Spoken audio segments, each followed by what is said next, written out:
It was a bloody day yesterday in El Salvador.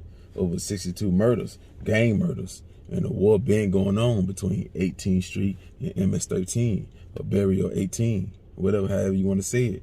And they been bumping heads. You know, sometimes, you know, the violence calm down and then it rise back up. Like for an example, in 2012, 18th Street leader and MS-13 leader, they agreed on a nationwide truce. In 2012, yeah, they did. And it was backed up by the government. And it did work.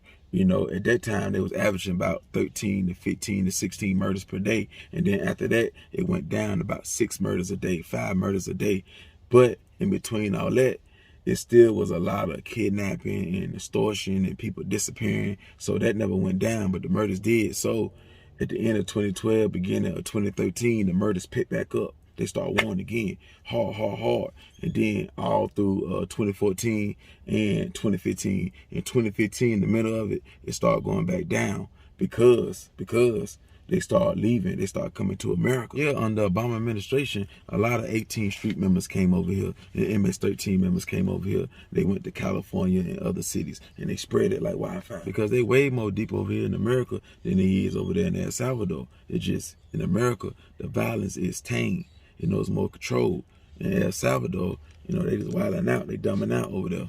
You know, in America, you know, our government ain't going for that. They'll take them to war. So they could do probably like, you know, maybe 5 murders in a weekend. But 60, nah, our military shut that down real quick. See, in El Salvador, you know, they keep blessing because their government scared of them. I ain't gonna say they scared of them, but they don't got enough firepower. They'll need help. So all through that 2014, 2015, 2016, 2017, around January, when Obama got out the office, yeah, a lot of MS-13 was over here going hard. Even after that, you know, 2018 until Trump came in.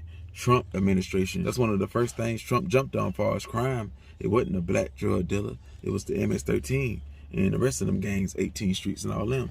And he was locking them up and pushing them back, kicking them back out the country. Meaning he was locking them up and deporting them back to El Salvador, not just keeping them here. That's what Obama was doing. He was keeping them here. You know, so if they get 30 years, they'll do their 30 years and get out. Or they get 20 years, they do their 20 years and get out, or 10 years, whatever. And they'll get out. Trump, he wasn't going for that death. So that became a big issue for the government or the leader over there in El Salvador because all their problems went away.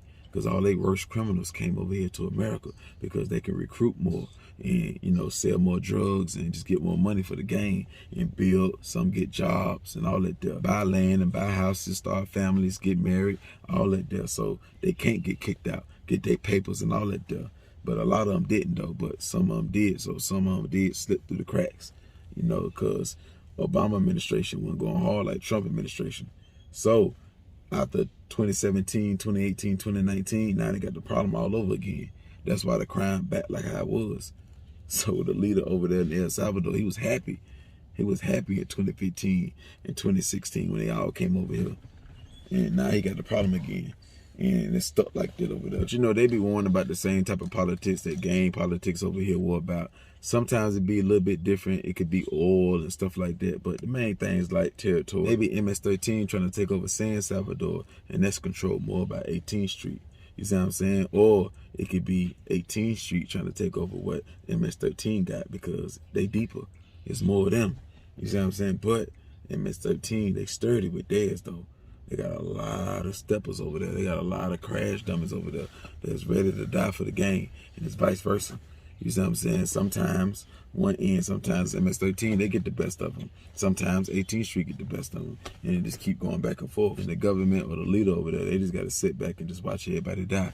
Watch until the war over with and just pick up the dead bodies. Yeah, they'll make an arrest and all like that, but they don't never change nothing because for every member that they arrest, there's 4 or 5 joining in every day.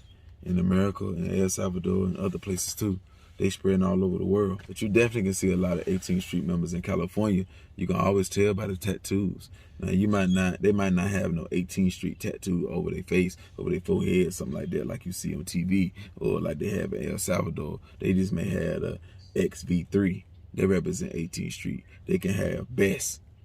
They represent 18th Street. The word best. They can have 3 6s.